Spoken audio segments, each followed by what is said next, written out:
Welcome to my YouTube channel PSC solutions. ഇന്നും നമ്മൾ LDCയുടെ first phase ആയ തിരുവനന്തപുരത്തിനും അതുപോലെ തന്നെ ഖാദി ബോർഡിന്റെ മെയിൻസിനും ഇനി അധികം ദിവസങ്ങളൊന്നുമില്ല. സോ ഇനിയുള്ള ദിവസങ്ങൾ എന്തൊക്കെ പഠിക്കണം, ഏതൊക്കെ ടോപ്പിക് ഫോക്കസ് ചെയ്യണം, ഞാനൊരു വീഡിയോ ചെയ്തിട്ടുണ്ടായിരുന്നു. സോ അതിനകത്ത് പറയുന്ന ടോപ്പിക്സിന്റെ മൂന്നാമത്തെ വീഡിയോയാണിത്. ഓൾറെഡി 2 വീഡിയോ ചെയ്തിട്ടുണ്ട്, 2 റിവിഷൻ ക്ലാസ് ചെയ്തിട്ടുണ്ട്. അതിനകത്ത് നമ്മൾ ഫോക്കസ് ചെയ്യുന്ന ടോപ്പിക്സിന്റെ ഇത് മൂന്നാമത്തെ വീഡിയോയാണ്. ഇതിനകത്ത് കറണ്ട് അഫയേഴ്സും ഹിസ്റ്ററിയും ജോഗ്രഫിയും അങ്ങനെ എല്ലാ സബ്ജക്ട്സും കൂടെ ഇൻക്ലൂഡ് ചെയ്തിരിക്കുന്ന ഒരു വീഡിയോയാണിത്. ഓക്കെ, അപ്പൊ നമുക്ക് ഫസ്റ്റ് ടോപ്പിക്കിലേക്ക് കിടക്കാം. ആദ്യം എടുക്കാൻ പോകുന്ന കറണ്ട് അഫയേഴ്സ് ആണ്. അപ്പൊ ഇന്നത്തെ ക്ലാസ്സിനകത്ത് ഞാൻ കേരളത്തിലെ മന്ത്രിമാരും അവരെ കൈകാര്യം ചെയ്യുന്ന വകുപ്പുകളൊക്കെ ഏതൊക്കെയാണ് ഇന്നത്തെ ക്ലാസ്സിൽ എടുത്തായിരുന്നു. ഓക്കെ, ഇന്ന് നമ്മൾ എടുക്കാൻ പോകുന്നതാണ് നമ്മുടെ ഇന്ത്യയിലെ നമ്മുടെ കേന്ദ്ര മന്ത്രിസഭയിലെ മന്ത്രിമാരും അവരുടെ വകുപ്പുകളൊക്കെയാണ് ഇനി ഞാൻ പറയാൻ പോകുന്നത്. അപ്പൊ നമുക്കറിയാം, ഇലക്ഷൻ കഴിഞ്ഞിട്ട് അധികം നാളായില്ല. സോ ഈ ഒരു മേഖലയിൽ നിന്ന് ഒരു ക്വസ്റ്റ്യൻ നമുക്ക് എന്തായാലും പ്രതീക്ഷിക്കാം. നമ്മുടെ കേരളത്തിൽ നിന്നുള്ള 2 സഹമന്ത്രിമാര് അല്ലെ, സുരേഷ് ഗോപിയും ജോർജ് കുര്യനും 2 സഹമന്ത്രിമാര് നമ്മുടെ കേരളത്തിൽ നിന്നുമുണ്ട്. സോ നമുക്ക് ഷുവർ ആയിട്ടും ഈ പ്രാവശ്യത്തെ മന്ത്രിസഭയിൽ നിന്നും അതുമായി ബന്ധപ്പെട്ട ഒരു ക്വസ്റ്റ്യൻ നമുക്ക് പ്രതീക്ഷിക്കാവുന്നതാണ്. ഓക്കെ, അപ്പൊ നമുക്ക് ക്ലാസ്സിലേക്ക് കിടക്കാം. ആദ്യം ഞാൻ പറയാൻ പോകുന്നത് നമ്മുടെ ഇപ്പോഴത്തെ നിലവിലെ കേന്ദ്ര മന്ത്രിസഭയില് ക്യാബിനറ്റ് മന്ത്രിമാർ 30. എത്രയാണ്? 30. സ്വതന്ത്ര ചുമതലയുള്ള സഹമന്ത്രിമാർ 5, സഹമന്ത്രിമാർ 36, വനിതാ മന്ത്രിമാർ 7. ഓക്കെ, അപ്പൊ നമ്മുടെ നിലവിലത്തെ കേന്ദ്ര മന്ത്രിസഭയിലെ 7 വനിതാ മന്ത്രികളുണ്ട്. അത് ചോദിക്കാൻ ചാൻസ് ഉള്ള ഒരു ക്വസ്റ്റ്യൻ ആണ്. എത്ര വനിതാ മന്ത്രികളുണ്ട്? 7 വനിതാ മന്ത്രികളുണ്ട്. ക്യാബിനറ്റ് മന്ത്രിമാര് 30 ആണ്. സ്വതന്ത്ര ചുമതലയുള്ള സഹമന്ത്രിമാര് 5 ആണ്. സഹമന്ത്രിമാര് 36 ആണ്. ഓക്കെ, ഇനി നമുക്ക് ഓരോ മിനിസ്റ്റേഴ്സിന്റെയും ഡിപ്പാർട്ട്മെന്റ്സ് ഏതൊക്കെ വകുപ്പുകളാണ് അവർ കൈകാര്യം ചെയ്യുന്നതെന്ന് നോക്കാം. ആദ്യം പറയാൻ പോകുന്നതാണ് നരേന്ദ്രമോദി, നമ്മളുടെ പ്രൈം മിനിസ്റ്റർ, പ്രധാനമന്ത്രി. അദ്ദേഹം ജവഹർലാൽ നെഹ്റുവിന് ശേഷം തുടർച്ചയായി 3ാമതും, നമുക്കറിയുന്നത് അദ്ദേഹത്തിന്റെ 3ാമത്തെ ഇതാണ്, തുടർച്ചയായി 3ാമതും പ്രധാനമന്ത്രിയാകുന്ന ആദ്യത്തെ വ്യക്തിയാണ് ആര്? നരേന്ദ്രമോദി. ജവഹർലാൽ നെഹ്റുവിന് ശേഷം തുടർച്ചയായി 3ാമതും പ്രധാനമന്ത്രിയാകുന്ന ആദ്യത്തെ വ്യക്തിയാണ് ശ്രീ നരേന്ദ്രമോദി. അപ്പൊ നരേന്ദ്രമോദി നമ്മുടെ പ്രൈം മിനിസ്റ്റർ, പ്രധാനമന്ത്രി, അദ്ദേഹം കൈകാര്യം ചെയ്യുന്ന ഡിപ്പാർട്ട്മെന്റ്സ് ആണ് അടുത്തത് പറയാൻ പോകുന്നത്. പേഴ്സണൽ മന്ത്രാലയം, പബ്ലിക് പരാതികളും പെൻഷനുകളും, ആറ്റോമിക് എനർജി, ബഹിരാകാശ വകുപ്പ്, എല്ലാ പ്രധാനപ്പെട്ട നയപ്രശ്നങ്ങളും, മറ്റ് മന്ത്രിമാർക്ക് നൽകിയിട്ടില്ലാത്ത മുഴുവൻ വകുപ്പുകളും. അപ്പൊ നോക്കിക്കേ, പേഴ്സണൽ മന്ത്രാലയം, പബ്ലിക് പരാതികളും പെൻഷനുകളും, ആറ്റോമിക് എനർജി, ബഹിരാകാശ വകുപ്പ്, എല്ലാ പ്രധാനപ്പെട്ട നയപ്രശ്നങ്ങളും, മറ്റ് മന്ത്രിമാർക്ക് നൽകിയിട്ടില്ലാത്ത മുഴുവൻ വകുപ്പുകളും. ഓക്കെ, ഇനി അടുത്തത് നമ്മുടെ കേരളത്തിൽ നിന്ന് 2 പേര് സഹമന്ത്രിമാരായിട്ടുണ്ട് അല്ലെ. ആരൊക്കെയാണ്? സുരേഷ് ഗോപിയും അതുപോലെ തന്നെ ജോർജ് കുര്യനും. സുരേഷ് ഗോപിയുടെ മണ്ഡലം ഏതാണ്? തൃശ്ശൂരാണ്. ഓക്കെ, അപ്പോ സുരേഷ് ഗോപി അദ്ദേഹം കൈകാര്യം ചെയ്യുന്ന മേഖലകളാണ് പെട്രോളിയം, പ്രകൃതിവാതകം, ടൂറിസം മന്ത്രാലയം. ഇതിന്റെയൊക്കെ സഹമന്ത്രിയാണ്, ഈ ഡിപ്പാർട്ട്മെന്റ്സിന്റെ ഒക്കെ സഹമന്ത്രിയാണ് സുരേഷ് ഗോപി. ഏതൊക്കെയാണ്? പെട്രോളിയം, പ്രകൃതിവാതകം, ടൂറിസം. ഓക്കെ, ഇനി ജോർജ് കുര്യൻ, അദ്ദേഹം കൈകാര്യം ചെയ്യുന്നതാണ് അടുത്തത് പറയാൻ പോകുന്നത്. ന്യൂനപക്ഷ കാര്യങ്ങൾ, മത്സ്യബന്ധനം, മൃഗസംരക്ഷണം, ക്ഷീരോത്പാദനം. ഇതിന്റെയൊക്കെ സഹമന്ത്രിയാണ് ആര്? ജോർജ് കുര്യൻ. ന്യൂനപക്ഷ കാര്യങ്ങൾ, മത്സ്യബന്ധനം, മൃഗസംരക്ഷണം, ക്ഷീരോത്പാദനത്തിന്റെയൊക്കെ സഹമന്ത്രിയാണ് ആര്? ജോർജ് കുര്യൻ. അപ്പൊ സുരേഷ് ഗോപി മണ്ഡലം ഏതാണ്? തൃശ്ശൂരാണ്. ഏതൊക്കെ ഡിപ്പാർട്ട്മെന്റ്സിന്റെ സഹമന്ത്രിയാണ് അദ്ദേഹം? പെട്രോളിയം, പ്രകൃതിവാതകം, ടൂറിസം. ജോർജ് കുര്യൻ ഏതൊക്കെയാണ്? ന്യൂനപക്ഷ കാര്യങ്ങൾ, മത്സ്യബന്ധനം, മൃഗസംരക്ഷണം, ക്ഷീരോത്പാദനം. ഓക്കെ, അപ്പൊ അത് രണ്ടും നമ്മൾ ഷുവറായിട്ട് പഠിച്ചിരിക്കണം. അത് ചോദിക്കാനൊരു ചാൻസ് ഉണ്ട്. ഓക്കെ, അപ്പൊ അടുത്തത് അമിത് ഷാ. അദ്ദേഹം ഏതാണ്?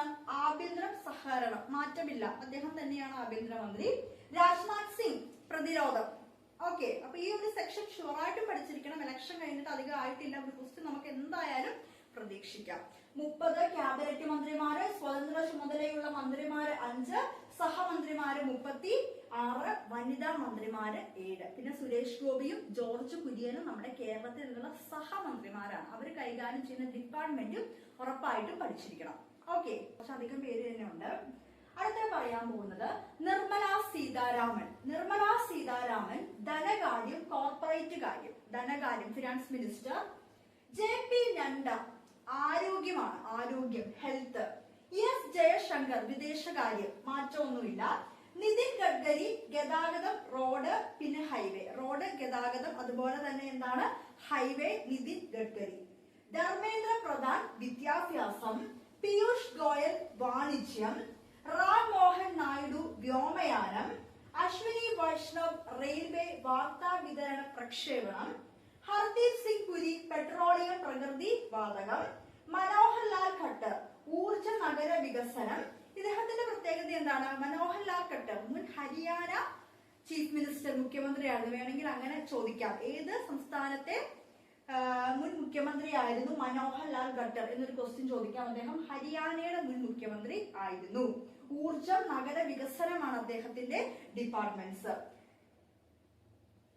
ജിതൻ റാം വാഞ്ചി ചെറുകിട വ്യവസായം. ജിതൻ റാം വാഞ്ചി ചെറുകിട വ്യവസായം. ശിവരാജ് സിംഗ് ചൗഹാൻ കൃഷി ഗ്രാമ വികസനം. ശിവരാജ് സിംഗ് ചൗഹാൻ കൃഷി ഗ്രാമ വികസനം. അതുപോലെ തന്നെ ശിവരാജ് സിംഗ് ചൗഹാനും ഏത് ഡിപ്പാർട്ട്മെന്റ് ആണ്? സോറി, അദ്ദേഹം ഏത് സ്റ്റേറ്റിലെ മുൻ മുഖ്യമന്ത്രിയായിരുന്നു? മധ്യപ്രദേശിന്റെ മുൻ മുഖ്യമന്ത്രിയായിരുന്നു ശിവരാജ് സിംഗ് ചൗഹാൻ. അങ്ങനെയും വേണമെങ്കിൽ ചോദിക്കാം, ഏത് സംസ്ഥാനത്തെ മുൻ മുഖ്യമന്ത്രിയായിരുന്നു? 3 പേരുണ്ട് ഈ പ്രാവശ്യം. പണ്ട് പല സ്റ്റേറ്റ്സിലും മുഖ്യമന്ത്രിമാരായിട്ട് ഇപ്പോൾ കേന്ദ്ര മന്ത്രിസഭയിലേക്ക് എത്തിയ 3 പേര് ഈ പ്രാവശ്യമുണ്ട്. അതിനകത്ത് ഒന്ന് മനോഹർ ലാൽ ഖട്ടർ ഹരിയാന, ശിവരാജ് സിംഗ് ചൗഹാൻ മധ്യപ്രദേശ്, പിന്നെ സർബാനന്ദ് സോനോവാൾ ആസാമിന്റെയാണ്. അദ്ദേഹത്തിന്റെയാണ് അടുത്തത് പറയാൻ പോകുന്നത്. അപ്പൊ നിർമ്മല സീതാരാമൻ ധനകാര്യം, കോർപ്പറേറ്റ് കാര്യം, JP നഡ്ഡ ആരോഗ്യം, എസ് ജയശങ്കർ വിദേശകാര്യം, നിതിൻ ഗഡ്കരി റോഡ്, ഗതാഗതം, ഹൈവേ, ധർമ്മേന്ദ്ര പ്രധാൻ വിദ്യാഭ്യാസം, പീയൂഷ് ഗോയൽ വാണിജ്യം, റാം മോഹൻ നായിഡു വ്യോമയാനം, അശ്വിനി വൈഷ്ണവ് റെയിൽവേ വാർത്താ വിതരണ പ്രക്ഷേപണം, ഹർദീപ് സിംഗ് പുരി പെട്രോളിയം പ്രകൃതിവാതകം, മനോഹർ ലാൽ ഖട്ടർ ഊർജം നഗരവികസനം, അദ്ദേഹം ഹരിയാനയുടെ മുൻ മുഖ്യമന്ത്രി ആയിരുന്നു. ജിതൻ റാം വാഞ്ചി ചെറുകിട വ്യവസായം, ശിവരാജ് സിംഗ് ചൗഹാൻ കൃഷി ഗ്രാമ വികസനം. അദ്ദേഹം മധ്യപ്രദേശിന്റെ മുൻ മുഖ്യമന്ത്രി, അദ്ദേഹം മധ്യപ്രദേശിന്റെ മുഖ്യമന്ത്രി ആയിരുന്നു. ഓക്കെ, ഇനി അടുത്തത് കുറച്ച് ഡിപ്പാർട്ട്മെന്റ്സും മിനിസ്റ്റേഴ്സും ഉണ്ട്. അതാണ് അടുത്തത് പറയാൻ പോകുന്നത്. ഇത് ഷുവറായിട്ടും പഠിച്ചിരിക്കണം. ഒരു ക്വസ്റ്റ്യൻ നമുക്ക് പ്രതീക്ഷിക്കാം. ഇവരെയൊക്കെ പണ്ട് ഏത് സ്റ്റേറ്റിലെ, ഏത് സംസ്ഥാനത്തെ മുഖ്യമന്ത്രി ആയിരുന്നു, അങ്ങനെയും വേണമെങ്കിൽ നമുക്കൊരു ക്വസ്റ്റ്യൻ പ്രതീക്ഷിക്കാവുന്നതാണ്. ഓക്കെ, മൻസുഖ് മാണ്ഡവ്യ തൊഴിലാണ്, തൊഴിൽ മന്ത്രി. ഗജേന്ദ്ര സിംഗ് ഷെഖാവത്ത് സാംസ്കാരികം, ടൂറിസം. ചിരാഗ് പാസ്വാൻ കായികം, യുവജനക്ഷേമം. HD കുമാരസ്വാമി ഉരുക്ക് ഖനന വ്യവസായം. കിരൺ റിജിജു പാർലമെന്ററി കാര്യം, ന്യൂനപക്ഷ ക്ഷേമം. ഭൂപേന്ദ്ര യാദവ് പരിസ്ഥിതി. സർബാനന്ദ് സോനോവാൾ തുറമുഖം, ഷിപ്പിംഗ്, ജലവകുപ്പ്. അദ്ദേഹം അസമിന്റെ മുൻ മുഖ്യമന്ത്രി ആയിരുന്നു. ജ്യോതിരാദിത്യ സിന്ധ്യ ടെലികോം. ഓക്കെ, അപ്പൊ ഇതിനകത്ത് നമ്മുടെ ഈ പ്രാവശ്യത്തെ ലോക്സഭയില് ജയിച്ച് മന്ത്രിമാരായിരിക്കുന്നവരുടെയും അവരുടെ വകുപ്പുകളുമാണ് പറഞ്ഞത്. ഷുവറായിട്ടും പഠിച്ചിരിക്കണം. അപ്പൊ ഈ ഒരു മന്ത്രിസഭയിൽ 7 വനിതകളുണ്ട്. നമ്മുടെ കേരളത്തിൽ നിന്ന് 2 പേര് സഹമന്ത്രിമാരായിട്ടുണ്ട്, സുരേഷ് ഗോപിയും അതുപോലെ തന്നെ ജോർജ് കുര്യനും. അവരുടെ ഡിപ്പാർട്ട്മെന്റ്സ്, വകുപ്പുകൾ ഏതൊക്കെയാണ് നമ്മൾ അറിഞ്ഞിരിക്കണം. പിന്നെ ഇപ്പൊ ഞാൻ പറഞ്ഞത് മൻസുഖ് മാണ്ഡവ്യ തൊഴിൽ, ഗജേന്ദ്ര സിംഗ് ഷെഖാവത്ത് സാംസ്കാരികം, ടൂറിസം, ചിരാഗ് പാസ്വാൻ കായികം, യുവജനക്ഷേമം, HD കുമാരസ്വാമി ഉരുക്ക് ഖനന വ്യവസായം, കിരൺ റിജിജു പാർലമെന്ററി കാര്യം, ന്യൂനപക്ഷ ക്ഷേമം, ഭൂപേന്ദ്ര യാദവ് പരിസ്ഥിതി, സർബാനന്ദ് സോനോവാൾ തുറമുഖം, ഷിപ്പിംഗ്, ജലവകുപ്പ്. അദ്ദേഹം അസമിന്റെ മുൻ മുഖ്യമന്ത്രിയായിരുന്നു. ജ്യോതിരാദിത്യ സിന്ധ്യ ടെലികോം. അപ്പൊ ഈ പ്രാവശ്യം നമ്മള് സർബാനന്ദ് സോനോവാൾ അസമിന്റെ മുൻ മുഖ്യമന്ത്രി ആയിരുന്നു. ശിവരാജ് സിംഗ് ചൗഹാൻ മധ്യപ്രദേശിന്റെയും മനോഹർ ലാൽ ഖട്ടർ ഹരിയാനയിലെയും. അങ്ങനെ നമുക്ക് ക്വസ്റ്റ്യൻസ് വേണമെങ്കിൽ ഈ പ്രാവശ്യം പ്രതീക്ഷിക്കാം. ഓക്കെ, ഇനി അടുത്തത് ഞാൻ പറയാൻ പോകുന്നത്, അപ്പൊ ഈ കറണ്ട് അഫയേഴ്സിന് ഞാൻ ഇന്ന് ഈ ടോപ്പിക്കാണ് എടുക്കുന്നത്. ഈ ടോപ്പിക്ക് കുറച്ച് അധികം ഉണ്ട്, ഡിപ്പാർട്ട്മെന്റ്സ് ഒക്കെ ഉണ്ട്, അധികമുണ്ട്. അപ്പൊ നിങ്ങൾ ഷുവർ ആയിട്ടും എന്താണ് പഠിച്ചിരിക്കണം. ഓക്കെ, അടുത്തത് എടുക്കാൻ പോകുന്നത് INC ആണ്, ഇന്ത്യൻ നാഷണൽ കോൺഗ്രസ്. ഹിസ്റ്ററിയിലെ ഒരു സെക്ഷനാണ് INC, Indian national Congress. Very very important. നിങ്ങൾ നോക്കിക്കോ, ഒരുപാട് ക്വസ്റ്റ്യൻ പേപ്പേഴ്സിൽ PSC ഈ വർഷവും കഴിഞ്ഞ വർഷവും അതിന്റെ മുമ്പത്തെ വർഷവും ഒക്കെ ആയിട്ട് ഒരുപാട് ക്വസ്റ്റ്യൻസ് വന്നൊരു ടോപ്പിക്കാണ് INC, Indian national Congress. INC എന്നാണ് ഫോം ചെയ്തത്? 1885 ഡിസംബർ 28-നാണ് INC ഫോം ചെയ്തത്.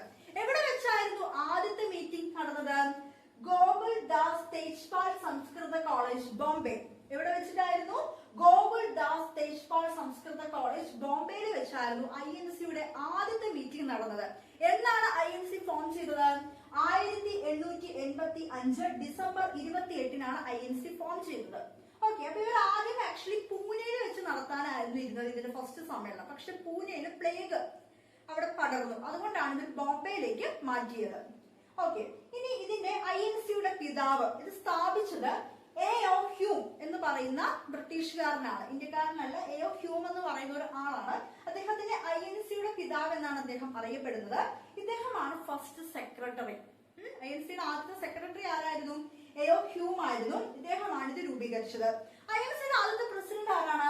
W.C. ബാനർജിയാണ് INC-യുടെ ആദ്യത്തെ പ്രസിഡന്റ്. അപ്പൊ ആദ്യത്തെ സെക്രട്ടറി ആരാണ്? സ്ഥാപക സെക്രട്ടറി ആണ് A.O. ഹ്യൂം ആണ്. അദ്ദേഹമാണ് രൂപീകരിച്ചത്. INC-യുടെ പിതാവ് എന്ന് അദ്ദേഹം അറിയപ്പെടുന്നു. INC-യുടെ ഫസ്റ്റ് പ്രസിഡന്റ് ആരാണ്? W.C. ബാനർജിയാണ് INC-യുടെ ആദ്യത്തെ പ്രസിഡന്റ്. ഓക്കെ, INC-ക്ക് ഈ പേര് കൊടുത്തത് ദാദാബായ് നവറോജിയാണ്. ആരാണ് INC-ക്ക് പേര് കൊടുത്തത്? ആ പേര് കൊടുത്തത് ദാദാബായ് നവറോജിയാണ്. ഓക്കെ, നമ്മളുടെ ആരാണ്? വന്ധ്യവയോധകൻ അല്ലെ, ഇന്ത്യയുടെ grand old man of India Dadabhai Naoroji. ചോർച്ച സിദ്ധാന്തം എന്ന് പറയുന്ന സിദ്ധാന്തം, അതുപോലെ തന്നെ വോയിസ് ഓഫ് ഇന്ത്യ എന്ന് പറയുന്ന പത്രം, poverty and British rule in India എന്ന് പറയുന്ന ബുക്ക്, അതൊക്കെ എക്സാമിന് ചോദിക്കുന്നതാണ്. അപ്പൊ ദാദാബായ് നവറോജിയാണ് ഇന്റർനാഷണൽ കോൺഗ്രസ് INC എന്ന് പറഞ്ഞ പേര് സജസ്റ്റ് പേര് കൊടുത്തത്. ഇനി ഈ സമയത്ത് വൈസ്രോയി ഇമ്പോർട്ടന്റ് ആണ്, ചോദിക്കാറുള്ളതാണ്. വൈസ്രോയി ലോർഡ് ഡഫറിൻ ആണ്. ആരാണ്? ലോർഡ് ഡഫറിൻ ആണ് ഈ സമയത്ത് INC രൂപീകരണ സമയത്ത് നമ്മുടെ ഇന്ത്യയിലെ വൈസ്രോയി ആരാണ്? ലോർഡ് ഡഫറിൻ ആണ്. ഇനി ഇതിന്റെ ആദ്യത്തെ മീറ്റിംഗില് 72 മെമ്പേഴ്സ് ആയിരുന്നു ഉണ്ടായിരുന്നത്. എത്ര മെമ്പേഴ്സ് ആയിരുന്നു ആദ്യത്തെ മീറ്റിംഗിൽ ഉണ്ടായിരുന്നത്? 72 പ്രതിനിധികളായിരുന്നു ആദ്യത്തെ മീറ്റിംഗിൽ ഉണ്ടായിരുന്നത്. അതുകൂടാതെ ഈ ആദ്യത്തെ മീറ്റിംഗിൽ പങ്കെടുത്ത ഒരു മലയാളി ഉണ്ടായിരുന്നു. അതാരാന്ന് അറിയാമോ? Barrister G.P. പിള്ള. ആരാണ്? ആദ്യത്തെ മീറ്റിംഗിൽ പങ്കെടുത്ത ഒരു മലയാളി ഉണ്ടായിരുന്നു. അദ്ദേഹത്തിന്റെ പേരാണ് ബാരിസ്റ്റർ G.P. പിള്ള. ഓക്കെ, ഇനി അതുകൂടാതെ ഇതിനകത്ത് പങ്കെടുത്ത ഏക വനിതയാണ് കാദംബിനി ഗാംഗുലി. ആരാണ്? കാദംബിനി ഗാംഗുലിയാണ് INC-യുടെ ആദ്യ സമ്മേളനത്തിൽ പങ്കെടുത്ത ഏക വനിത. ആരാണ്? കാദംബിനി ഗാംഗുലി. ഞാൻ ബോളിന്റെ പേര് എഴുതാം, കാദംബിനി ഗാംഗുലി. കാദംബിനി ഗാംഗുലി. ഓക്കെ, കാദംബിനി ഗാംഗുലി. ഓക്കെ, അപ്പൊ ഇനി നമുക്ക് കുറച്ച് കാര്യങ്ങളും കൂടെ പഠിക്കാനുള്ളത് ഞാൻ അടുത്തത് പറയാം. ഓക്കെ, INC-യുമായിട്ട് ബന്ധപ്പെട്ടുള്ള ബാക്കി പോയിന്റ്സ് ആണ് നമ്മൾ അടുത്തത് പറയാൻ പോകുന്നത്. INC-യുടെ ആദ്യത്തെ സമ്മേളനത്തിൽ ബോംബെയിൽ വെച്ച് നടന്ന ആദ്യത്തെ സമ്മേളനത്തിൽ 72 പ്രതിനിധികൾ പങ്കെടുത്തു. ഓക്കെ, അതിൽ ഏക വനിത ഉണ്ടായിരുന്ന ആരായിരുന്നു? കാദംബിനി ഗാംഗുലി ആയിരുന്നു. ആരാണ്? കാദംബിനി ഗാംഗുലി. INC-യുടെ ഔദ്യോഗിക ചരിത്രകാരൻ ആരാണ്? പട്ടാഭി സീതാരാമയ്യ. ആരാണ്? INC-യുടെ ഔദ്യോഗിക ചരിത്രകാരൻ പട്ടാഭി സീതാരാമയ്യ. ആദ്യത്തെ പ്രമേയം അവതരിപ്പിച്ചത് G. സുബ്രഹ്മണ്യ അയ്യർ. ആദ്യത്തെ പ്രമേയം അവതരിപ്പിച്ചത് ആരാണ്? G. സുബ്രഹ്മണ്യ അയ്യർ. ഓക്കെ, ഇനി രണ്ടാമത്തെ സെഷൻ സമ്മേളനം നടക്കുന്നത് തൊട്ടടുത്ത വർഷം 1886. അന്നത്തെ പ്രസിഡന്റ് ആരായിരുന്നു? നവറോജി ആയിരുന്നു. ദാദാബായ് നവറോജി ആയിരുന്നു. അദ്ദേഹം 3 പ്രാവശ്യം INC-യുടെ പ്രസിഡന്റ് ആയിട്ടുണ്ട്. 1886, 1893, 1906. ഓക്കെ, അന്ന് 436 പേരായിരുന്നു INC-യുടെ സമ്മേളനത്തിൽ അന്ന് ഉണ്ടായിരുന്നത്. INC-യുടെ ഏറ്റവും പ്രായം കൂടിയ പ്രസിഡന്റ് ആണ് ആര്? ദാദാബായ് നവറോജി. അദ്ദേഹമായിരുന്നു INC-യുടെ ഏറ്റവും പ്രായം കൂടിയ പ്രസിഡന്റ്. ഇദ്ദേഹം 3 പ്രാവശ്യം, ഏറ്റവും കൂടുതൽ INC-യുടെ പ്രസിഡന്റ് ആയിരിക്കുന്ന ദാദാബായ് നവറോജിയാണ്. അദ്ദേഹം 3 പ്രാവശ്യം ആയിട്ടുണ്ട്. 1886-ലും 1893-ലും 1906-ലും. ഈ 1906-ല് INC-യുടെ സെഷൻ നടന്നത് കൽക്കട്ടയിലായിരുന്നു. അന്നത്തെ ലക്ഷ്യം എന്തായിരുന്നു? സ്വരാജ് ആണെന്ന്. നമ്മുടെ ലക്ഷ്യം സ്വരാജ് ആണ്. സ്വരാജ് എന്ന് പറയുന്നത് സ്വാതന്ത്ര്യം.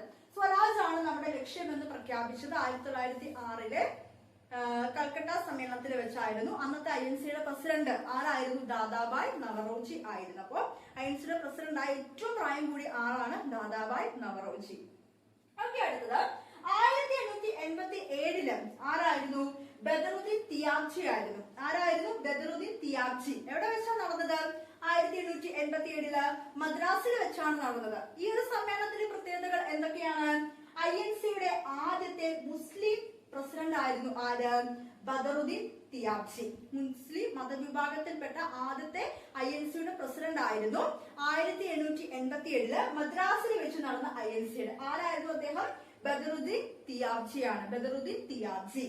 അതുകൂടാതെ ദക്ഷിണേന്ത്യയിൽ വെച്ച് നടന്ന ആദ്യത്തെ സമ്മേളനമായിരുന്നു 1887 സമ്മേളനം. എന്താണ്? ദക്ഷിണേന്ത്യയിൽ വെച്ച് നടന്ന ആദ്യത്തെ സമ്മേളനമായിരുന്നു 1887 സമ്മേളനം. അത് കഴിഞ്ഞിട്ട് അടുത്തത് ഇമ്പോർട്ടന്റ് ആണ്. തൊട്ടടുത്ത വർഷം 1888 ജോർജ് യൂള് അലഹാബാദിൽ വെച്ചാണ് നടന്നത്. അതിന്റെ പ്രത്യേകത എന്താ? ആദ്യത്തെ ബ്രിട്ടീഷുകാരൻ, INC-യുടെ പ്രസിഡന്റ് ആയ ആദ്യത്തെ ബ്രിട്ടീഷുകാരനാണ് ജോർജ് യൂള്. എവിടെയാണ്? 1888 അലഹാബാദിൽ വെച്ചായിരുന്നു. ഓക്കെ, അടുത്തത് 1889 ആരായിരുന്നു? വില്യം വെഡർ ബേൺ ആയിരുന്നു. ബോംബെയിൽ വെച്ചായിരുന്നു. INC-യുടെ പ്രസിഡന്റ് ആകുന്ന രണ്ടാമത്തെ ബ്രിട്ടീഷുകാരനാണ്. എന്നാണ്?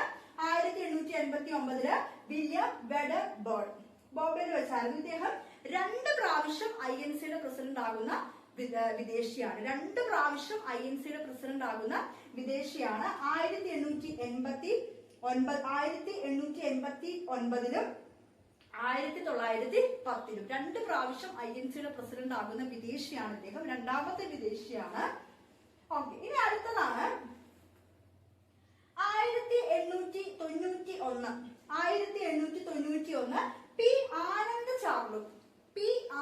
ചാർലു 1891 നാഗ്പൂരായിരുന്നു. നാഗ്പൂരാട്ടോ ആദ്യത്തെ ദക്ഷിണേന്ത്യക്കാരൻ. അതായത് INC-യുടെ പ്രസിഡന്റ് ആകുന്ന ആദ്യത്തെ ദക്ഷിണേന്ത്യക്കാരൻ, സൗത്ത് ഇന്ത്യൻ ആണ് ആര്?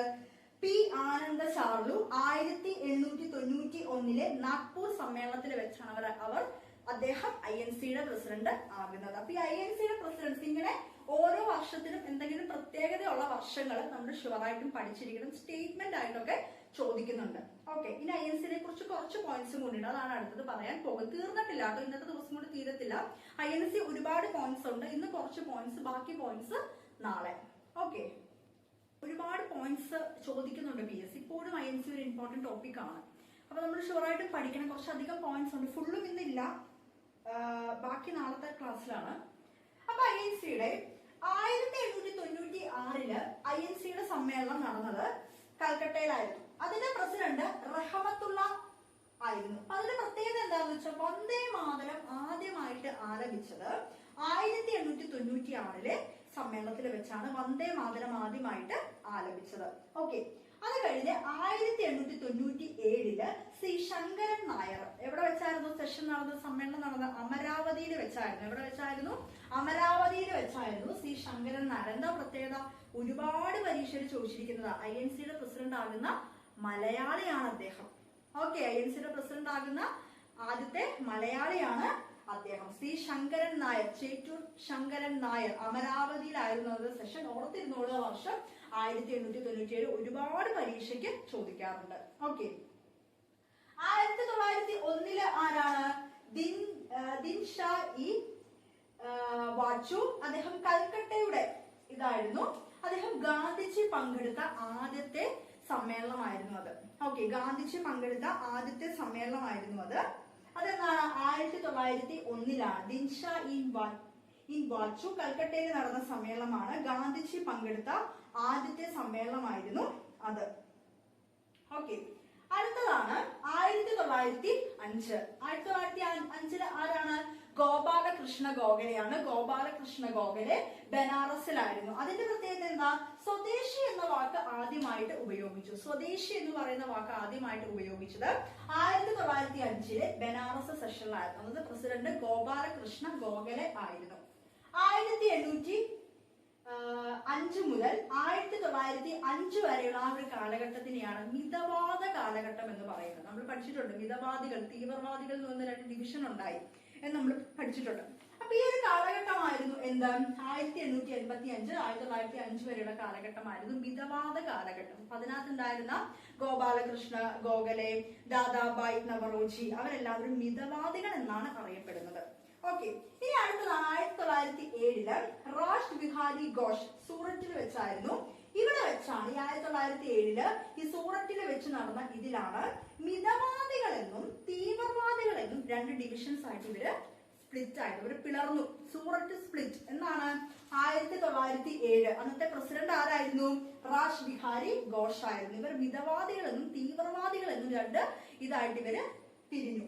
അത് കഴിഞ്ഞിട്ട് 1908 പിന്നെ തൊട്ടടുത്ത വർഷവും റാഷ് ബിഹാരി ഘോഷ് തന്നെയായിരുന്നു മദ്രാസ്. അദ്ദേഹം എഴുതിയിരിക്കുന്നത് എന്താണെന്ന് വെച്ചാൽ തുടർച്ചയായി 2 പ്രാവശ്യം INCയുടെ പ്രസിഡന്റ് ആയത്.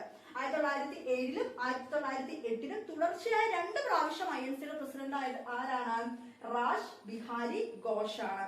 ഓക്കെ, ഇനി 1908 ഈ INCയില് ഇവര് സ്വന്തമായിട്ട് ഒരു ഭരണഘടനയൊക്കെ പുറത്തിറക്കി. 1911 പ്രത്യേകത എന്താണ്? ബീർ ദർ ആണ് പ്രസിഡന്റ്. ദേശീയ ഗാനം ആദ്യമായി ആലപിച്ചു. ഓക്കെ, ദേശീയ ഗാനം ആദ്യമായിട്ട് ആലപിച്ചു. ഇനി 1916 AC മജുംദാർ ആയിരുന്നു, ലക്നൌവിൽ വെച്ചായിരുന്നു. അതിന്റെ പ്രത്യേകത എന്താന്ന് വിചാരിച്ചാൽ ഈ മിതവാദികൾ തീവ്രവാദികൾ എന്ന് പറഞ്ഞവർ 1907 സൂററ്റിൽ വെച്ച് ഒരു സ്പ്ലിറ്റ് ആയി. സൂററ്റ് സ്പ്ലിറ്റ് ആയി. പക്ഷേ 1916 ലക്നൗ സമ്മേളനത്തിൽ വെച്ച് ഇവരെല്ലാവരും യോജിച്ചു. ഓക്കെ, അങ്ങനത്തെ ഒരു പ്രത്യേകതയുണ്ട് ആ സമ്മേളനത്തിന്. പിന്നെ 1917 വളരെ ഇമ്പോർട്ടന്റ് ആണ്. അന്നത്തെ INCയുടെ സെഷൻ നടന്നത് കൽക്കട്ടയിലായിരുന്നു. അന്നത്തെ INCയുടെ പ്രസിഡന്റ് ആനി ബസന്റ് ആയിരുന്നു. ആരായിരുന്നു? ആനി ബസന്റ് ആയിരുന്നു. നമ്മുടെ INCയുടെ പ്രസിഡന്റ് ആകുന്ന ആദ്യത്തെ വനിതയും അതുപോലെ തന്നെ INCയുടെ പ്രസിഡന്റ് ആകുന്ന ആദ്യത്തെ വിദേശ വനിതയുമായിരുന്നു ആര്? Annie Besant. Annie Besant Ireland സ്വദേശിയാണ്. ഓക്കെ, അപ്പൊ ആനി ബസന്റ്. അത് കഴിഞ്ഞ് 1924 വെരി വെരി ഇമ്പോർട്ടന്റ്, ഗാന്ധിജി INCയുടെ പ്രസിഡന്റ് ആയത്. എവിടെയായിരുന്നു സെഷൻ നടന്നത്? ബൽഗാമിൽ വെച്ചായിരുന്നു സെഷൻ നടന്നത്. ഓക്കെ, ഗാന്ധിജി INCയുടെ പ്രസിഡന്റ് ആയത് ഇമ്പോർട്ടന്റ് ആണ്. 1925 സരോജിനി നായിഡു. ആരാണ്? 1925 സരോജിനി നായിഡു. എവിടെയായിരുന്നു സ്ഥലം? കാൺപൂർ ആയിരുന്നു. കാൺപൂർ. INCയുടെ പ്രസിഡന്റ് ആകുന്ന രണ്ടാമത്തെ വനിതയും INCയുടെ പ്രസിഡന്റ് ആകുന്ന ആദ്യത്തെ ഇന്ത്യൻ വനിതയുമായിരുന്നു ആര്? സരോജിനി നായിഡു. 1925 സരോജിനി നായിഡു കാൺപൂരിലുള്ള സെഷനിലാണ് സരോജിനി നായിഡു പ്രസിഡന്റ് ആയത്. INCയുടെ പ്രസിഡന്റ് ആകുന്ന രണ്ടാമത്തെ വനിതയും INCയുടെ പ്രസിഡന്റ് ആകുന്ന ആദ്യ ഇന്ത്യൻ വനിതയുമായിരുന്നു ആര്? സരോജിനി നായിഡു. INCയുടെ ഔദ്യോഗിക ഭാഷ ഹിന്ദിയാണെന്ന് പ്രഖ്യാപിച്ചു. ഓക്കെ, ഈ സമ്മേളനത്തിൽ വെച്ച് INCയുടെ ഔദ്യോഗിക ഭാഷ എന്താണെന്ന് പ്രഖ്യാപിച്ചു? ഹിന്ദിയാണെന്ന് പ്രഖ്യാപിച്ചു. ഇനി വളരെ ഇമ്പോർട്ടന്റ് ആയിട്ടുള്ള ഒരു സമ്മേളനമാണ്. നമുക്ക് ഡീറ്റെയിൽ ആയിട്ട് നാളെ പറയാം. എന്നാലും ജസ്റ്റ് ഒന്ന് പറയാണ്. 1929 ലാഹോർ സെഷൻ. ആരായിരുന്നു പ്രസിഡന്റ്? ലാഹോർ സെഷനിലെ ജവഹർലാൽ നെഹ്റു ആയിരുന്നു. 1929 ജവഹർലാൽ നെഹ്റു. അതിന്റെ തൊട്ട് മുമ്പുള്ള വർഷം 1928 മോത്തിലാൽ നെഹ്റു ആയിരുന്നു പ്രസിഡന്റ്. അപ്പൊ 1929 എന്താണ് ലാഹോർ സെഷന് ഒരുപാട് പ്രത്യേകതകളുണ്ട്. നമുക്കറിയാം, നമ്മുടെ പൂർണ്ണ സ്വരാജ് പ്രമേയം തൊട്ടടുത്ത വർഷം 1930 ജനുവരി 26 നമ്മുടെ സ്വാതന്ത്ര്യ ദിനമായി ആഘോഷിക്കാനൊക്കെ നമ്മൾ പ്രഖ്യാപിച്ചു. ഒരുപാട് പരീക്ഷയിൽ ചോദിച്ചിട്ടുണ്ട്, എടുത്തു ചോദിച്ചിട്ടുണ്ട്. ഈ 1929 ലാഹോർ സെഷൻ, ലാഹോർ സമ്മേളനം വന്ന ആരാണ് അതിന്റെ പ്രസിഡന്റ്? ജവഹർലാൽ നെഹ്റു ആണ്. എവിടെ വെച്ചാണ് നടന്നത്? ലാഹോറിൽ വെച്ചാണ്. എന്തായിരുന്നു അതിന്റെ മെയിൻ? ഇത് പൂർണ്ണ സ്വരാജ് പ്രമേയം പാസ്സാക്കി. അപ്പൊ ഡീറ്റെയിൽ ആയിട്ട് നമുക്ക് അടുത്ത ക്ലാസ്സിൽ പഠിക്കാം. ഒരുപാട് പരീക്ഷകൾ അത് ചോദിച്ചിട്ടുണ്ട്. ഓക്കെ, അപ്പൊ ഇത്രയാണ്. ഇതെല്ലാം ഇതിൽ കൂടുതലുണ്ട്. പിന്നെ ആ സെഷൻ തന്നെയായിരുന്നു ത്രിവർണ്ണ പതാക അംഗീകരിച്ചതും 1929 ലാഹോർ സെഷനിലാണ്. അപ്പൊ കുറച്ചും കൂടി ഉണ്ട് INC ആയിട്ട് ബന്ധപ്പെട്ട പോയിന്റ്സ്. നമുക്ക് അടുത്ത ക്ലാസ്സിലെടുക്കാം. കാരണം INC ഇപ്പോഴും ഉണ്ട് അല്ലെ? നമ്മുടെ ഇന്ത്യയിൽ ഉള്ള ഏറ്റവും പഴക്കം ചെന്ന രാഷ്ട്രീയ പാർട്ടിയാണ് ഏത്? INC എന്ന് പറയുന്നത്. ഇന്നും ഉണ്ട്. അപ്പൊ നമുക്ക് ഒരുപാട് ഫാക്ട്സ് പഠിക്കാനുണ്ട്. മുഴുവനൊന്നും പഠിച്ചെടുക്കാൻ നമ്മളെ കൊണ്ട് പറ്റത്തില്ല. അതിനും ഭയങ്കര പാടാണ്. പക്ഷെ ഇമ്പോർട്ടന്റ് ആയിട്ടുള്ള പോയിന്റ്സ് എല്ലാം പഠിക്കുക. ഓക്കെ, അപ്പൊ INC ഇനി കുറച്ച് കാര്യങ്ങളും കൂടി ഉണ്ട്. അപ്പൊ നമുക്ക് അടുത്തത് ഇന്ത്യയുമായിട്ട് ബന്ധപ്പെട്ട കുറച്ച് അടിസ്ഥാന വിവരങ്ങളാണ് അടുത്തത് പറയാനായിട്ട് പോകുന്നത്. ജോഗ്രഫിയുടെ ടോപ്പിക്കാണ് അടുത്ത് പറയാൻ പോകുന്നത്. ഇന്ത്യയുമായിട്ട് ബന്ധപ്പെട്ട കുറച്ച് അടിസ്ഥാന വിവരങ്ങളാണ് അടുത്തത് പറയാനായിട്ട് പോകുന്നത്. ഓക്കെ, ഇന്ത്യയുമായിട്ട് ബന്ധപ്പെട്ട് അടിസ്ഥാന വിവരങ്ങൾ കുറെ ഉണ്ട്. പക്ഷെ ഇപ്പൊ ഇതിനകത്ത് പറയുന്ന കുറച്ച് കാര്യങ്ങളാണ് പറയുന്നുള്ളൂ. നമുക്കറിയാം, നമ്മുടെ ഇന്ത്യയിൽ 28 സംസ്ഥാനങ്ങളും 8 യൂണിയൻ ടെറിട്ടറീസ്, 8 കേന്ദ്ര ഭരണ പ്രദേശങ്ങളുമാണ് നമ്മുടെ ഇന്ത്യയിൽ ഉള്ളത്. പല എക്സാമിനും ചോദിക്കാറുള്ളതാണ്. നമ്മുടെ 2022 കണക്ക് പ്രകാരം ഇന്ത്യയിൽ 766 ജില്ലകളുണ്ട്.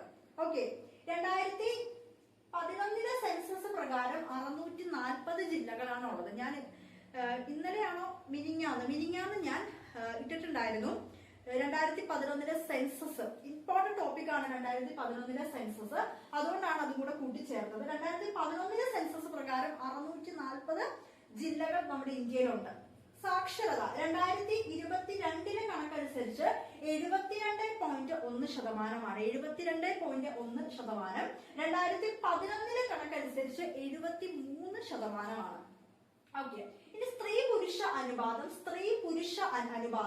936:1000 നിലവില്. 2011 സെൻസസ് പ്രകാരം 943:1000 മാറി, എല്ലാം ചേഞ്ച് ആയി. പിന്നെ നമ്മുടെ ഇന്ത്യയിൽ ഏറ്റവും ഉയരം കൂടിയ കൊടുമുടി ഏതാണ്? കാഞ്ചൻജംഗയാണ്. നമ്മളുടെ കടൽ തീര ദൈർഘ്യം, ഇങ്ങനത്തെ ക്വസ്റ്റ്യൻസ് വരുന്നതാണ്. കടൽ തീരത്തിന്റെ ദൈർഘ്യം എന്തോരമാണ്? 7516.6 കിലോമീറ്റർ ആണ്. ഇനി ഇതിന്റെ കര അതിർത്തി, ഇതൊക്കെ ചോദിക്കാറുള്ളതാണ്. 15200 കിലോമീറ്റർ ആണ് നമ്മുടെ ഇന്ത്യയുടെ കര അതിർത്തി. നമ്മുടെ ഇന്ത്യയുടെ കടൽ തീര ദൈർഘ്യം എന്ന് പറയുന്നത് 7516 കിലോമീറ്റർ. നമ്മളുടെ കര അതിർത്തി എന്ന് പറയുന്നത് 15200 കിലോമീറ്ററുമാണ്. അപ്പൊ ഇമ്പോർട്ടന്റ് ആണ് ഇന്ത്യയുടെ അടിസ്ഥാന വിവരങ്ങൾ. പിന്നെ നമുക്കറിയാം നമ്മുടെ ദേശീയ ഗാനം, ദേശീയ ഗീതം അല്ലെ? ദേശീയ ഗാനം ജനഗണമന, ദേശീയ ഗീതം വന്ദേ മാതരം, അതൊക്കെ നമുക്ക് അറിയാവുന്നതാണ്. ഓക്കെ, ഇനി അടുത്തത്. അപ്പൊ ഇനിയുണ്ട് കേട്ടോ, കുറെ കാര്യങ്ങളുണ്ട്. ഇന്ത്യ അടിസ്ഥാന വിവരങ്ങളുണ്ട്. ഇപ്പൊ കുറച്ച് പോയിന്റ്സ് ആണ് എടുത്തുള്ളൂ. അടുത്ത നമ്മൾ പഠിക്കാൻ പോകുന്നത് കോൺസ്റ്റിറ്റ്യൂഷനകത്ത് വരുന്ന റിറ്റുകളാണ്. റിറ്റുകൾ വളരെ ഇമ്പോർട്ടന്റ് ആയിട്ടുള്ള ടോപ്പിക്കാണ്, ഉറപ്പായിട്ടും പഠിച്ചിട്ടുണ്ട്. കോൺസ്റ്റിറ്റ്യൂഷനകത്ത് ഞാൻ ഇന്നലെ പഠിപ്പിച്ച കടം കൊണ്ട ആശയങ്ങൾ, നമ്മുടെ ഭരണഘടന ഒരുപാട് ആശയങ്ങൾ പല പല രാജ്യങ്ങളിൽ നിന്ന് കടം കൊണ്ടതാണ്. അത് ഷുവറായിട്ടും പഠിച്ചിരിക്കണം, എല്ലാ എക്സാമിനും ചോദിക്കുന്നതാണ്. അതുപോലെ തന്നെ ഇമ്പോർട്ടന്റ് ആയിട്ട് ചോദിക്കുന്നതാണ് റിറ്റുകൾ. ഓക്കെ, റിറ്റുകൾ എന്ന് പറയുന്ന ആശയം നമ്മൾ എവിടെ നിന്ന് കടമെടുത്തതാണ്?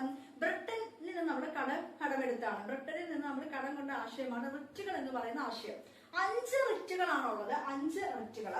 അതായത് നമുക്ക് ഫണ്ടമെന്റൽ റൈറ്റ്സ്, മൗലിക അവകാശങ്ങൾ സ്ഥാപിച്ചു കിട്ടുന്നതിനായി കോടതി പുറപ്പെടുവിക്കുന്ന ഉത്തരവുകളാണ് എന്ത്? റിറ്റുകൾ എന്ന് പറയുന്നത്. എന്താണ്? നമ്മുടെ മൗലിക അവകാശം നമുക്ക് സ്ഥാപിച്ചു കിട്ടുന്നതിനായി കോടതി പുറപ്പെടുവിക്കുന്ന ഉത്തരവുകളാണ് എന്തെന്ന് പറയുന്നത്? റിറ്റുകൾ എന്ന് പറയുന്നത്. ഓക്കെ, അപ്പൊ നമുക്ക് സുപ്രീം കോടതിനെയും അതുപോലെ തന്നെ നമുക്ക് ഹൈക്കോടതിനെ ഡിപ്പെൻഡ് ചെയ്യാം. നമുക്ക് മൗലിക അവകാശങ്ങളുമായിട്ട് ബന്ധപ്പെട്ട് എന്തെങ്കിലും ഇതൊക്കെ വരികയാണെങ്കിൽ നമുക്ക് സുപ്രീം കോടതിനെയും ഹൈക്കോടതിനെയും നമുക്ക് ആശ്രയിക്കാവുന്നതാണ്. സുപ്രീം കോടതി അതുമായിട്ട് ബന്ധപ്പെടുന്ന റിറ്റുകളുമായിട്ട് ബന്ധപ്പെട്ട് വരുന്ന ആർട്ടിക്കിൾ ആണ് 32. ഹൈക്കോടതിന്റെ 226 ചോദിക്കാറുള്ളതാണ് എക്സാമിൽ. റിറ്റുകളുമായിട്ട് ബന്ധപ്പെട്ട് വരുന്ന സുപ്രീം കോടതിയുടെ ഇത് ഏതാണ്? 32 ആണ് ആർട്ടിക്കിൾ.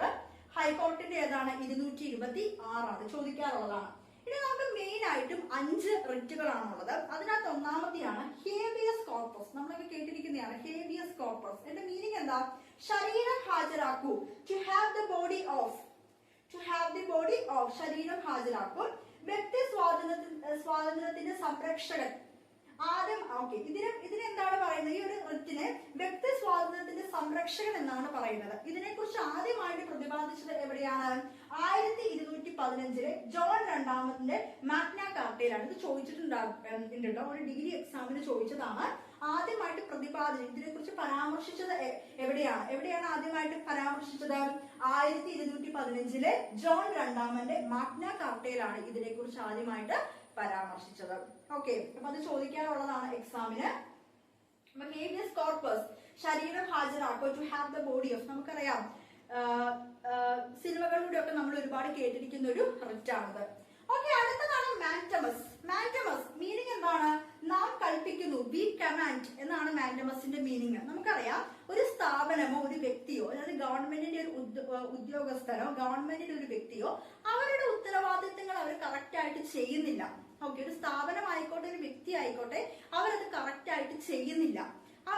അതുവഴി ഒരു സാധാരണക്കാരന് തന്റെ അവകാശങ്ങളൊക്കെ നഷ്ടപ്പെടുകയാണ്. നമുക്കറിയാം നമ്മളൊരു ഗവൺമെന്റ് ഓഫീസിലോ അല്ലെങ്കിൽ ഏതെങ്കിലും ഗവൺമെന്റിന്റെ ഒരു സ്ഥാപനമോ കറക്റ്റ് ആയിട്ട് അവരുടെ കാര്യങ്ങൾ, ഉത്തരവാദിത്വം, ജോലി കറക്റ്റ് ആയിട്ട് അവരുടെ കർത്തവ്യം അവർ നിർവഹിച്ചില്ലെങ്കിൽ നമുക്ക് ഒരുപാട് ബുദ്ധിമുട്ടുകൾ ഫേസ് ചെയ്യേണ്ടതായിട്ട് വരും. അങ്ങനെയുള്ള കാര്യങ്ങളിൽ നമുക്ക് ഡിപ്പെൻഡ് ചെയ്യാൻ പറ്റുന്ന ഒരു റിറ്റാണ് ഏത്? മാൻഡമസ്. നമുക്ക് കോർട്ട് വഴി മൂവ് ചെയ്താൽ കോർട്ട് ഓർഡർ ഇടും, കറക്റ്റ് ആയിട്ട് ജോലി ചെയ്തോളാം എന്ന് പറഞ്ഞ് കറക്റ്റ് ആയിട്ട് അതിന് തീരുമാനം കൊടുക്കണമെന്ന് പറഞ്ഞ് കിട്ടുന്ന ഒരു റിറ്റാണ്. നാം കൽപ്പിക്കുന്നു എന്നാണ് അതിന്റെ meaning. Mandamus V command. Okay, important ആണ്. ഒരിക്കലും ഒരു സ്വകാര്യ വ്യക്തിക്കെതിരെ നമുക്ക് കൊടുക്കാനായിട്ട് സാധിക്കത്തില്ല. ഗവൺമെന്റിന്റെ സ്ഥാപനങ്ങളോ ഗവൺമെന്റിന്റെ ഉദ്യോഗസ്ഥരും ഒക്കെ മാത്രമാണ് നമുക്കിത് പുറപ്പെടുവിക്കാനായിട്ട് സാധിക്കത്തുള്ളൂ. ഒരു സ്വകാര്യ വ്യക്തിക്ക് ഒരിക്കലും നമുക്കിത് പുറപ്പെടുവിക്കാനായിട്ട് സാധിക്കുക ഇല്ല. ഇമ്പോർട്ടന്റ് ആണ്. അടുത്തതാണ് പ്രൊഹിബിഷൻ. പ്രൊഹിബിഷൻ എന്താണ്? ടു ഫോർബിഡ്, തടയുക എന്ന് പറഞ്ഞ മീനിങ് എന്താ? ഇപ്പൊ നമ്മുടെ ഇന്ത്യയിൽ ഒരുപാട് കീഴ്ക്കോടതികളുണ്ട്. ആ കീഴ്ക്കോടതികളൊക്കെ എന്താണ് അന്യായമായിട്ട്, അതായത് അവരൊക്കെ എന്താണ് അവർക്കൊക്കെ ഒരു ലിമിറ്റ് ഉണ്ട് അല്ലെ. കീഴ്ക്കോടതി നമ്മുടെ ഏറ്റവും വലിയ പരമോന്നത നീതിപീഠം എന്ന് പറഞ്ഞാൽ സുപ്രീം കോടതിയാണ്. പക്ഷെ ഇതിന് താഴെ ഒരുപാട് കോർട്സ് ഉണ്ട്. അപ്പൊ അവരുടെ അധികാര പരിധിയൊക്കെ ലംഘിച്ച് എന്തെങ്കിലുമൊക്കെ വിധിയൊക്കെ പുറപ്പെടുവിക്കുകയാണ്. അല്ലെങ്കിൽ ഏതാണ് സുപ്രീം കോടതിയുടെ ഹൈക്കോടതിന്റെ ഒക്കെ പരിധിയിലുള്ള കേസുകളൊക്കെ ഇവര് കയറി വിധി പറയുവാണ് അനാവശ്യമായിട്ട്. അങ്ങനെയൊക്കെ എന്തെങ്കിലും കാര്യങ്ങളിൽ ഇവർ ഇടപെടുകയാണെങ്കിൽ സുപ്രീം കോടതിക്ക് അത് തടയാൻ, ടു ഫോർബിഡ്, അതാണ് ഈ പ്രൊഹിബിഷൻ എന്ന് പറയുന്നത്.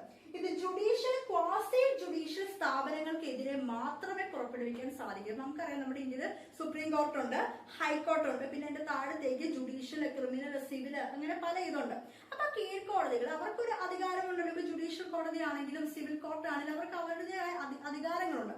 അതിനൊക്കെ ലംഘിച്ച് അവര് വിധി പുറപ്പെടുവിക്കുകയാണ്. അല്ലെങ്കിൽ വേറെ ഏതെങ്കിലും കോടതിയുടെ പരിഗണനയിലുള്ള ഒരു കേസ് അതുമായിട്ട് ബന്ധപ്പെട്ട് അവർ എന്തെങ്കിലും വിധിയൊക്കെ പുറപ്പെടുവിച്ചാൽ ഇവർക്ക് എന്താണ്, മേൽക്കോടതികൾക്ക് അത് തടയാം. അതാണ് ഈ പ്രൊഹിബിഷൻ എന്ന് പറയുന്നത്, ടു ഫോർബിഡ്, തടയുക. ഇത് എന്താണ്, ജുഡീഷ്യൽ ക്വാസി ജുഡീഷ്യൽ സ്ഥാപനങ്ങൾക്ക് എതിരെ മാത്രമേ പുറപ്പെടുവിക്കാൻ സാധിക്കൂ. നമുക്ക് ആലോചിച്ച് നോക്കിയാൽ തന്നെ മനസ്സിലാവും. കാരണം ജുഡീഷ്യൽ ആയിട്ടുള്ള എന്താണ് വലിയ വലിയ കോടതിയുടെ താഴെയുള്ള കോടതികൾ എന്തെങ്കിലും അനാവശ്യമായിട്ടുള്ള കാര്യങ്ങളിൽ ഇടപെടുകയാണെങ്കിൽ അവർക്ക് തടയാനുള്ള അവകാശം എന്താണ് മേളിലുള്ള കോടതികൾക്ക് ഉണ്ട്. അതാണ് പ്രൊഹിബിഷൻ, ടു ഫോർബിഡ് എന്ന് പറയുന്നതിന്റെ മീനിങ്, ആ ഒരു റിറ്റിന്റെ മീനിങ്. അപ്പൊ ഇമ്പോർട്ടന്റ് ആണ് റിറ്റ്സ്. നമ്മളിപ്പോ 3 റിറ്റ്സ് പറഞ്ഞു, habeas corpus, mandamus, prohibition. Okay, ഇനി അടുത്തത് 2 എണ്ണം കൂടിയുണ്ട്, സെർഷ്യറിയോ ഉണ്ട്, കോവാറന്റോ ഉണ്ട്. അതാണ് അടുത്തത് പറയാൻ പോകുന്നത്. ഓക്കെ, രണ്ടാമത്തെയാണ് അടുത്തത് പറയാനായിട്ട് പോകുന്നത് സെർഷ്യോററി. എന്താണ് ഇതിന്റെ മീനിങ്? സാക്ഷ്യപ്പെടുത്തുക, ടു ബി സർട്ടിഫൈഡ് എന്ന് പറഞ്ഞാൽ ഇപ്പൊ സുപ്രീം കോടതി, നമ്മുടെ ഇന്ത്യയിൽ ഒരുപാട് കീഴ്ക്കോടതികളുണ്ട്, അതുപോലെ ട്രൈബ്യൂണൽസ് ഒക്കെ ഉണ്ട്. അപ്പൊ ഇവരുടെ എന്തെങ്കിലും ഒരു വിധി അതൊരു ശരിയായ വിധിയാക്കി മാറ്റുന്നതിന് വേണ്ടി എന്താണ്, മേൽക്കോടതികളിലേക്ക് സുപ്രീം കോടതി ഇതിനെ അയക്കുകയാണ്. ഇപ്പൊ ഒരുപാട് കീഴ്ക്കോടതികളുണ്ട്, ഒരുപാട് ട്രൈബ്യൂണൽസും ഉണ്ട്. അപ്പൊ അവരുടെ ഒരു കേസുമായിട്ട് ബന്ധപ്പെട്ട വിധി കുറച്ചും കൂടെ ശരിയായ രീതിയിലാക്കാൻ വേണ്ടി, ശരിയായ ഒരു രീതിയിലേക്ക് മാറ്റാൻ വേണ്ടി എന്ത് ചെയ്യുകയാണ് അവര്, സുപ്രീം കോടതി മേൽക്കോടതികളിലേക്ക്, കീഴ്ക്കോടതികളിലും ട്രൈബ്യൂണൽസും ഉള്ള കേസസ് മേൽക്കോടതികളിലേക്ക് അതിനെ മാറ്റുകയാണ്. ഓക്കെ, മേൽക്കോടതികളിലേക്ക് അതിനെ മാറ്റുകയാണ്. കേസുകൾ മാറ്റാൻ വേണ്ടി എന്താണ് സുപ്രീം കോടതി മേൽക്കോടതികളിലേക്ക് അതിനെ മാറ്റുന്ന ഉത്തരവിനെയാണ് നമ്മൾ എന്തെന്ന് പറയുന്നത്, സെർഷ്യോററി, സാക്ഷ്യപ്പെടുത്തുക, ടു ബി സർട്ടിഫൈഡ് എന്നാണ് അതിന്റെ മീനിങ്. ഇപ്പൊ നമ്മുടെ ഇന്ത്യയിൽ ഒരുപാട് കീഴ്ക്കോടതികളും ട്രൈബ്യൂണൽസ് ഒക്കെ ഉണ്ട്. അപ്പൊ അവരൊക്കെ വിധി ഏതെങ്കിലും കേസുമായിട്ട് ബന്ധപ്പെട്ട് വിധി അതിന് കുറച്ചും കൂടെ ശരിയായ രീതിയിൽ വിധിക്കാൻ വേണ്ടി സുപ്രീം കോടതി മറ്റുള്ള ഉയർന്ന മേൽക്കോടതികളിലേക്ക് അയക്കുന്നതിനെയാണ് നമ്മൾ എന്തെന്ന് പറയുന്നത്, സെർഷ്യോററി എന്ന് പറയുന്നത്. അടുത്തതാണ് കോവാറന്റോ. കോവാറന്റോ മീനിങ് എന്താണ്, എന്ത് അധികാരം, വാട്ട് വാറന്റ് ഓർ അതോറിറ്റി എന്ന് പറഞ്ഞാൽ എന്താണ്, ഇപ്പൊ ഒരു വ്യക്തി അദ്ദേഹം ഒരു പൊസിഷനിൽ ഇരിക്കുവാണ്. പക്ഷെ എന്താണ്, ഒരു ഉദ്യോഗസ്ഥൻ, പക്ഷെ എന്താണ്, അദ്ദേഹത്തിന് അർഹതയില്ല ആ പൊസിഷനിൽ ഇരിക്കാൻ വേണ്ടി, അതിനുള്ള യോഗ്യത അദ്ദേഹത്തിനില്ല. ഒരു ഉദ്യോഗസ്ഥൻ തനിക്ക് അർഹതയില്ലാത്ത ഉദ്യോഗം വഹിക്കുകയാണെങ്കിൽ അത് തടയുകയോ, അല്ലെങ്കിൽ ഒരു പ്രസ്തുത സ്ഥാനം ഒഴിഞ്ഞു കിടക്കുകയാണ്, അവിടെ ആളില്ല, അപ്പൊ ഒഴിഞ്ഞു കിടക്കുകയാണ്, അപ്പൊ അവിടെ പുതിയത് ആരെങ്കിലും വേണമല്ലോ, അങ്ങനെയുള്ള കാര്യങ്ങൾക്കൊക്കെ വേണ്ടി പുറപ്പെടുവിക്കുന്ന റിറ്റാണ് കോവാറന്റോ. അപ്പൊ എന്താണ്, കറക്റ്റ് ആയിട്ട് അതിനുള്ള അർഹതയില്ല, ഒരു ഉദ്യോഗസ്ഥൻ തനിക്ക് അർഹമല്ലാത്ത ഉദ്യോഗം വഹിക്കുകയാണെങ്കിൽ അത് തടയുകയോ പ്രസ്തുത സ്ഥാനം ഒഴിഞ്ഞു കിടക്കുന്നതായി പ്രഖ്യാപിക്കുകയോ ചെയ്തിട്ടുണ്ടെങ്കിൽ അതിന് പുറപ്പെടുവിക്കുന്ന റിറ്റാണ് കോവാറന്റോ. എന്ത് അധികാരം, by what warrant or authority. Okay, അപ്പൊ ഇത് ശ്രീ പത്മനാഭ സ്വാമി ക്ഷേത്രവുമായിട്ട് ബന്ധപ്പെട്ട് പുറപ്പെടുവിച്ച ഒരു റിറ്റാണത്. ഓക്കെ, ശ്രീ പത്മനാഭ സ്വാമി ക്ഷേത്രവുമായിട്ട് പുറപ്പെടുവിച്ച ഒരു റിറ്റാണ് കോവാറന്റോ. അതുപോലെ തന്നെ പൊതു താല്പര്യ സംരക്ഷണാർത്ഥം ഏതൊരു ഇന്ത്യൻ പൗരനും റിറ്റിലൂടെ ഹർജികൾ സമർപ്പിക്കാം. ഓക്കെ, പൊതു താല്പര്യ സംരക്ഷണാർത്ഥം ഏതൊരു ഇന്ത്യൻ പൗരനും റിറ്റിലൂടെ ഹർജികൾ സമർപ്പിക്കാവുന്നത് ആണ്. അപ്പൊ ഇത് ഇമ്പോർട്ടന്റ് ആണ്. പിന്നെ നമ്മൾ പഠിച്ചു മാൻഡമസ്, സെർഷ്യോററി, പ്രൊഹിബിഷൻ. ഇതൊരിക്കലും നമുക്ക് ഒരു സ്വകാര്യ വ്യക്തിയുടെ നേരിൽ നമുക്ക് പുറപ്പെടുവിക്കാനായിട്ട് സാധിക്കുകയില്ല. ഏതൊക്കെയാണ്, മാൻഡമസ്, സെർഷ്യോററി, പ്രൊഹിബിഷൻ. ഏതൊക്കെയാണ്, മാൻഡമസ്, സെർഷ്യോററി, പ്രൊഹിബിഷൻ. ഇതൊന്നും നമുക്ക് ഒരിക്കലും ഒരു സ്വകാര്യ വ്യക്തികളുടെ മേലിൽ നമുക്ക് പുറപ്പെടുവിക്കാനായിട്ട് സാധിക്കുകയില്ല. അപ്പൊ റിറ്റുകൾ ഇമ്പോർട്ടന്റ് ടോപ്പിക്കാണ്. 5 റിറ്റ് ഉണ്ട്, ഹേബിയസ് കോർപ്പസ്, പ്രൊഹിബിഷൻ, കോവാറന്റോ, സെർഷ്യോററി, അതുപോലെ തന്നെ മാൻഡമസ്. ഈ 5 റിറ്റും വളരെ ഇമ്പോർട്ടന്റ് ആണ്, എക്സാമിന് ചോദിക്കുന്നതിന്റെ മീനിങ് എന്താണെന്ന് മനസ്സിലാക്കുക. പിന്നെ സ്വകാര്യ വ്യക്തികൾക്ക് എതിരെ നമുക്ക് എടുക്കാൻ പറ്റില്ലാത്ത 3 റിറ്റുകളാണ് മാൻഡമസ് സെർഷ്യോററി പ്രൊഹിബിഷൻ. ഓക്കെ, അപ്പോ ഷുവറായിട്ടും പഠിക്കുക. ഇന്ന് കോൺസ്റ്റിറ്റ്യൂഷന്റെ ടോപ്പിക്, ഇത് ഇമ്പോർട്ടന്റ് ടോപ്പിക് ആണ്. കറണ്ട് അഫയേഴ്സിന്റെ ടോപ്പിക് ഇട്ടിട്ടാണ്. INC ഇമ്പോർട്ടന്റ് ആണ്. പിന്നെ ഇന്ത്യയുടെ അടിസ്ഥാന വിവരങ്ങൾ, ചില കാര്യങ്ങളൊക്കെ ചോദിക്കുന്നതായിട്ട് കണ്ടിട്ടുണ്ട്. ഓക്കെ, അപ്പൊ ക്ലാസ് പരമാവധി ഉപയോഗപ്പെടുത്തുക. ആ വീഡിയോ നിങ്ങൾ ഒരിക്കൽ കൂടെ കാണുക. ഏതൊക്കെ ടോപ്പിക്സിന് ഇമ്പോർട്ടൻസ് കൊടുക്കണം, പരമാവധി ക്ലാസ്സസ് എടുത്തു തരാൻ ശ്രമിക്കുക. പിന്നെയുള്ള ദിവസങ്ങൾ നന്നായിട്ട് പഠിക്കുക, നന്നായിട്ട് റിവൈസ് ചെയ്യുക. എന്റെ ചാനലിൽ 100 മാർക്കിന്റെ ഫുൾ മോക്ക്, 70 മാർക്കിന്റെ GKയും 10 മാർക്കിന്റെ മാത്സ്, മലയാളം, ഇംഗ്ലീഷിന് 100 മാർക്കിന്റെ ഫുൾ മോക്ക് ഒരുപാട് വീഡിയോ ചെയ്തിട്ടുണ്ട്. 100 ക്വസ്റ്റ്യൻസ് 90 മിനിറ്റ്, 1.5 മണിക്കൂർ സെറ്റ് ചെയ്ത് നിങ്ങൾ പഠിക്കുക. എക്സാം എഴുതി നോക്കുക. നിങ്ങൾക്ക് പറ്റുന്നുണ്ടോ, 100 ക്വസ്റ്റ്യൻ കാണാൻ പറ്റുന്നുണ്ടോ, വായിച്ചെടുക്കാൻ പറ്റുന്നുണ്ടോ എന്നൊക്കെ മനസ്സിലാക്കുക. ഏത് ഏരിയയാണ് വീക്കായി പോകുന്നത്, ആ ഏരിയക്ക് കൂടുതൽ ഇമ്പോർട്ടൻസ് കൊടുത്ത് പഠിക്കുക. അപ്പൊ ഇനിയുള്ള ദിവസങ്ങൾ നന്നായിട്ട് യൂട്ടിലൈസ് ചെയ്യുക. ഓക്കെ, അപ്പൊ താങ്ക് യു. ചാനൽ ഇഷ്ടപ്പെട്ടാൽ ലൈക്ക് ചെയ്യുക, ഷെയർ ചെയ്യുക, സബ്സ്ക്രൈബ് ചെയ്യുക. Thank you.